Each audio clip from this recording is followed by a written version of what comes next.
Hi guys, welcome to Empower In. My name is Caroline Porter Thomas. Thank you so much as usual for watching my YouTube channel. So in this video, I'm going to go over the topic of sleep. Now, I know as nurses, our sleeping schedule can get extremely messed up because we can either work night shift or the 12-hour shifts are very long and we might have a lot of other responsibilities on top of our 12-hour shifts. We can also, due to how our day was, have a difficult time focusing on sleeping. Our minds may be like running over and over and we might have difficulty sleeping. Whatever the case may be, I wanted to kind of tell you what I do about sleep, and this works for me. The way I discovered it was I was working my first job 3 weeks of days and 3 weeks of nights, because I begged my manager to not have me work straight nights because I would get depressed. That's what that was my warning to her. If I work straight nights, I'm gonna get depressed. So she offered a floating shift for me. And so I would do 3 weeks of days and 3 weeks of night. Now, especially during that first week of the change, I would have an incredibly terrible sleep schedule. There were multiple times that I had to start a 12-hour shift off of not one wink of sleep.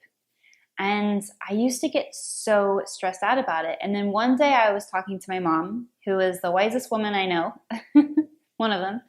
And she said to me, she's like, Caroline, just don't worry about sleep. My mindset on sleep has always been, if I don't sleep one night, I'll sleep really good the next night. And that advice really stayed with me. My mom is a really successful person. She's had 6 children. I'm sure that left plenty of time for like sleepless nights. And she's also a really happy person and energetic and vital. And she's a very youthful person. I really took that advice to heart, and I did that. There's still times when I literally don't get hardly any sleep, but then I just have the mindset, it's okay. I'll just sleep really good the next night. And I do feel like our body has the capacity to almost like, when we do get that sleep, to like almost double it. So it's like twice as effective, or maybe it just feels twice as effective. So it's kind of like it makes up for lost time. You know what I mean? The other thing that I do is I stop reading articles on sleeping that say you have to get 7 hours or 8 hours of sleep a night. And I realized that there's a lot of people that need a lot less than that. There's some people that need more than that. And I think what could very well be is that at certain times your body may need more sleep, and certain times your body may need less sleep. And that could very well be the case. Me personally, there's nights when I'll get 4 or 5 hours of sleep, multiple nights in a row, and then I'll get really tired, and then I'll crash one night and get 7 or 8 hours of sleep. And that's pretty much been my norm for like the last year or so,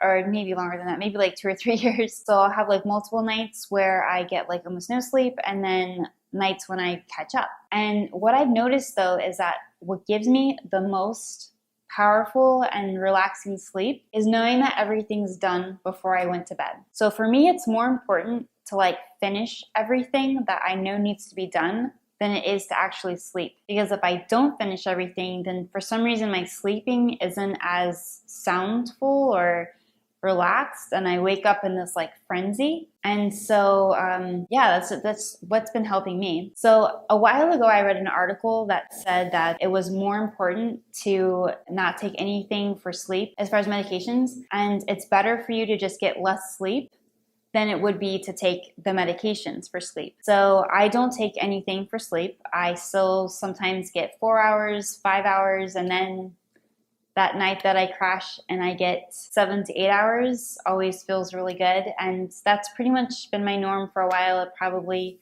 will keep going unless, I don't know, something changes. But I wanted to just tell you that so that you don't get so stressed out about it.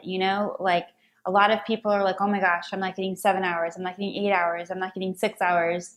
Or, they think about it continuously. And then a lot of times their solution is to get a medication or something that's going to help them do that when they think that it'll make them feel a certain way. And in my experience, and my mom who's healthy and happy, her experience, sleep hasn't really been much of an issue. And I think as research comes out more and more, I think a lot of people are saying that the 7, 8 hours that was the norm it's not really the norm. It really just depends on you. There's people that sometimes get 4 hours of sleep, and there's people, like I mentioned before, that need more. So I hope that this helps you just like relax about the whole sleep issue and not be so stressed out about it like I was. So I hope this message helps you out. I hope you enjoyed this Motivation Monday. Next week, I'm going to talk about accepting things that you cannot change gracefully. So stay tuned for that, and I can't wait to see you next week. I love you guys so much. Bye. Let's stay connected, guys. No matter where you are in the world, join me here every Monday at 6:30 a.m. Eastern Time for the weekly nursing pre-huddle before your regular huddle. This will help you start your week off on the right note. Also, get email notifications as soon as the videos are published. By joining my email list, you will receive 25% discount on my best-selling books. The first book, How to Succeed in Nursing School, has been called the best nursing school preparation guide for thousands of students just like you. Many say it's a must-read before entering nursing school. In this book, I share how I went from a very average student to graduating nursing school with honors. It also includes tips on how to choose your nursing school, how to be successful in nursing school, and how to stay motivated and driven while in nursing school. The second book, New Nurse, How to Get, Keep, and Love Your Nursing Job, is an outstanding book to help nurses start their careers on the right foot or rekindle their love for nursing. We all join this profession for altruistic reasons, but sometimes the stress of the job has us beaten down. This book, I promise, will help you reignite your love for the amazing work you do. And finally, by joining, you will also have access to a 40% discount for my How to Study for Anatomy and Physiology program. In this program, I share how I went from a C average student to 2 semesters later was on the dean's list. I've shared these tips with thousands of other students, and they have phenomenal results. Click here for information on how to join my email list. And oh yeah, make sure you subscribe to the channel also. I'll see you guys next week. Love you. Bye.